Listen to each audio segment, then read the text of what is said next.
সালামু আলাইকুম সুপ্রিয় শিক্ষার্থীবৃন্দ। তোমাদের আজকে যে বিষয় নিয়ে আলোচনা করব সেটা হচ্ছে মাইক্রোসফট অফিস অ্যাপ্লিকেশন 2003 যেটা বেসিক।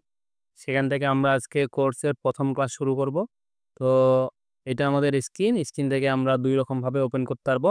মাউসের ডান বাটনে ক্লিক করে নিউ এ গিয়ে আমরা অফিস ওয়ার্ডটাকে সিলেক্ট করে এখান থেকে আমরা আমাদের ফাইলের নাম সেভ করতে পারবো। এই একটা প্রসেস। আরেকটা প্রসেস হচ্ছে আমরা এটাকে বলা হয় স্টার্ট বাটন। যেকোনো অ্যাপ্লিকেশনের অন করার জন্য আমরা এই স্টার্ট বাটনে ক্লিক করব। করার পরে আমরা এখান থেকে আমাদের কাঙ্ক্ষিত মাইক্রোসফট অফিস এখানে যদি ক্লিক করি আমাদের কাছে যতগুলো ভার্সন থাকবে সবগুলো ভার্সন চলে আসবে।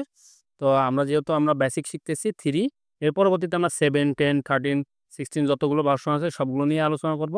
তো আজকে আমরা যে বিষয়টা নিয়ে আলোচনা করতে যাচ্ছি সেটা হচ্ছে মাইক্রোসফট অফিস ওয়ার্ড 2003। এই ভার্সনের বেসিকটা আমরা শেষ করব, শেষ করে আমরা আবার আপডেট ভার্সনের দিকে যাব। তো চলো আমরা এটাকে ওপেন করলাম।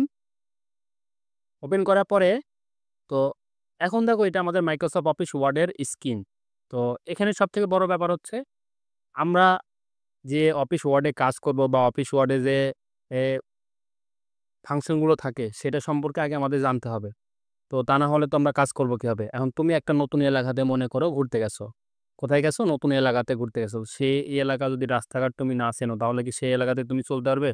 সেম ভাবে আমরা যে এই ওয়ার্ডে কাজ করব, এই ওয়ার্ডের প্রত্যেকটা ফাংশন, প্রত্যেকটা মেনু বা কোথাকার কি নাম এগুলো যদি না জানি তাহলে কি আমরা এইগুলো কাজ করতে পারবো? সেজন্য আমরা কি করব? মনিটরের এই স্ক্রিনটা আমরা আগে চিনব। তো এখানে অনেকগুলো বার আছে। তো দেখো আমাদের সামনে এই যে ডকুমেন্টের যে বারটা আছে না? ডকুমেন্ট 1 মাইক্রোসফট ওয়ার্ড, এই বারটাকে বলা হয় টাইটেল বার। কি বলা হয়? Title bar. কেন টাইটেল বার বলা হয় জানো? তার কারণ এখানে যে ডকুমেন্টটা তুমি ওপেন করবে, যে ডকুমেন্টটা সেভ করবে, সেই নামে সেভ হয় জন্য এখানে টাইটেল বার বলা হয়। এটা আমরা প্রমাণ দিব তোমাদেরকে, সমস্যা নাই। এরপরে দেখো আমাদের সামনে আছে file, edit, view, insert, format, tools, table, windows, help, Bijoy convert. তো এই বারটাকে বলা হয় মেনু বার। কেন মেনু বার বলা হয় জানো? মনে করো ফর এক্সাম্পল তুমি একটা রেস্টুরেন্টে খাইতে গেছো। এখন রেস্টুরেন্টে গিয়ে তুমি ওই রেস্টুরেন্টে কি, কি খাবার আছে, কি, কি খাবার পাওয়া যায় সেগুলো কোথায় পাবে? তাদের মেনু কার্ডের মধ্যে। তো সেম ভাবে আমাদের অফিস অ্যাপ্লিকেশনের মধ্যে, অফিস ওয়ার্ডের মধ্যে কোন, কোন কাজগুলো এভেইলেবল আছে বা কি, কি কাজ পাওয়া যায় সেগুলো সবগুলো আমাদের এই মেনু বারের মধ্যে সাজানো আছে। এজন্য এটাকে বলা হয় মেনু বার। তো মেনু বারের পরে এই বারটাকে বলা হয় স্ট্যান্ড বার। কি বার? স্ট্যান্ড বার। স্ট্যান্ড বার বলতে গেলে আমরা বুঝি স্ট্যান্ডার্ড কিছু।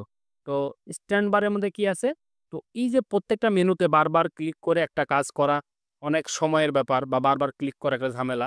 তো প্রত্যেকটার মধ্যে যেগুলো ইম্পর্টেন্ট ডকুমেন্ট আছে, স্ট্যান্ডার্ড ডকুমেন্ট আছে, সেই মেনুগুলা তোমাকে এই বারের মধ্যে সাজানো আছে। ফাইল থেকে কিছু, এডিট থেকে কিছু, ভিউ থেকে কিছু, প্রত্যেকটার মধ্যে থেকে ছাঁটাই বাছাই করে ইম্পর্টেন্ট স্ট্যান্ডার্ড কাজগুলো এর মধ্যে রাখা আছে। এই জন্য এই বারটাকে বলা হয় স্ট্যান্ড বার। তারপরে দেখো আমাদের সামনে নরমাল, টাইমস নিউ রোমান, এটাকে ফন্ট সাইজ, এই বারটাকে বলা হয় হচ্ছে ফরম্যাটিং বার। কেন ফরম্যাটিং বার বলা হয়?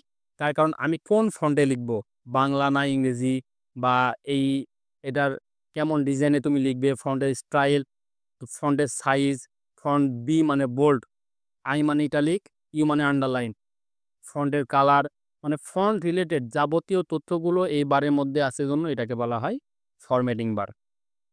ফরম্যাটিং বারের পরে আমাদের সামনে দেখো এখানে একটা নিচে একটা বার আছে। এই বারটাকে বলা হয় ড্রয়িং বার। ড্রয়িং বারের কাজ কি? এখান থেকে আমরা বিভিন্ন কিছু ড্রয়িং করতে পারি আমাদের প্রয়োজন মতো। অটোশ্যাপ, বিভিন্ন রকম অটোশ্যাপ আছে, ওয়ার্ড আর্ট আছে, ডায়াগ্রাম আছে, এইগুলোকে ড্রয়িং করতে পারি জন্য এটাকে বলা হয় ড্রয়িং বার। এছাড়াও কিন্তু আমাদের অনেকগুলো বার আছে, সেগুলো আমরা পরবর্তীতে ভিউ এর মধ্যে পাবো এগুলা। তো ভিউ এর মধ্যে যখন যাব আমরা টুল বার থেকে আরও বার আছে, এগুলো আমরা বিস্তারিত আলোচনা করব। এই পর্যন্ত আমাদের আজকে ছিল হচ্ছে মনিটরের স্ক্রিন কিভাবে চিনবো আমরা। তো আজকের মতন এই পর্যন্তই। সামনের দিন আমরা ফাইলের ফাংশন দেখা শুরু করব। ফাইল কিভাবে কাজ করে, ফাইলের প্রত্যেকটা মেনু সম্পর্কে আমরা ক্লাস নিব পরবর্তী ক্লাসে। সেই পর্যন্ত ভালো থাকবে সবাই, সুস্থ থাকবে এই কামনা করে আজকের মতো এখানে সমাপ্ত করছি। আল্লাহ হাফিজ।